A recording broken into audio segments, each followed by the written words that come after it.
మరో breaking news చూస్తున్నాం. MLA Sayanna పార్థివ దేహాన్ని అశోక్ నగర్ లోని తన స్వగృహానికి కుటుంబ సభ్యులు తీసుకెళ్లారు. సాయన్న మృతితో కుటుంబ సభ్యులు శోక సంద్రంలో మునిగిపోయారు. సాయన్న పార్థివ దేహానికి సీఎం కేసీఆర్ నివాళులర్పించారు. సాయన్న ప్రజాసేవను కేసీఆర్ గుర్తు చేసుకున్నారు. ఇక అంతకుముందు ముషీరాబాద్ ఎమ్మెల్యే ముఠా గోపాల్ నివాళులర్పించి ఆయన కుటుంబ సభ్యులను ఓదార్చారు. అలాగే తమ అభిమాన నాయకుడిని కడసారిగా చూసేందుకు సాయన్న ఇంటికి భారీ ఎత్తున బీఆర్ఎస్ నేతలు, కార్యకర్తలు, అభిమానులు తరలివస్తున్నారు. కంటోన్మెంట్ ఎమ్మెల్యే సాయన్న మరణం బాధాకరమని మంత్రి తలసాని శ్రీనివాస్ యాదవ్ తెలిపారు. వారితో తన అనుబంధాన్ని గుర్తు చేసుకున్నారు. ఆయన ఆత్మకు శాంతి చేకూరాలని, వారి కుటుంబ సభ్యులకు భగవంతుడు మనోధైర్యం ప్రసాదించాలని తలసాని ఆకాంక్షించారు.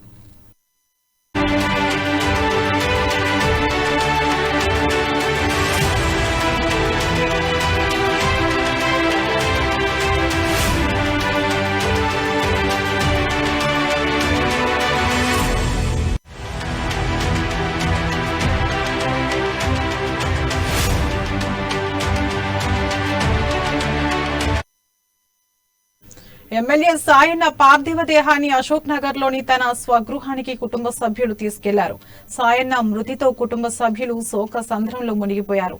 సాయన్న పార్థివ దేహానికి సీఎం కేసీఆర్ నివాళులర్పించారు.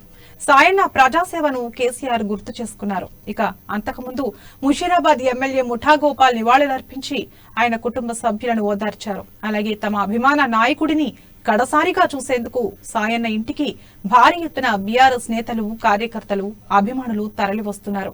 కంటోన్మెంట్ ఎమ్మెల్యే సాయన్న మరణం బాధాకరమని మంత్రి తలసాని శ్రీనివాస్ యాదవ్ తెలిపారు.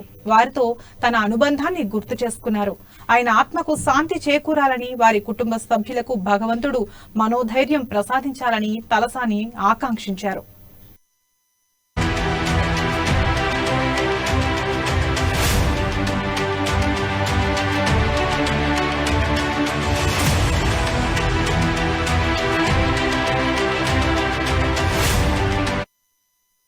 కంట్రోల్ కావాలని సాయన్న గారు సోదరుడిలో చాలా ఎక్కువ వ్యక్తి.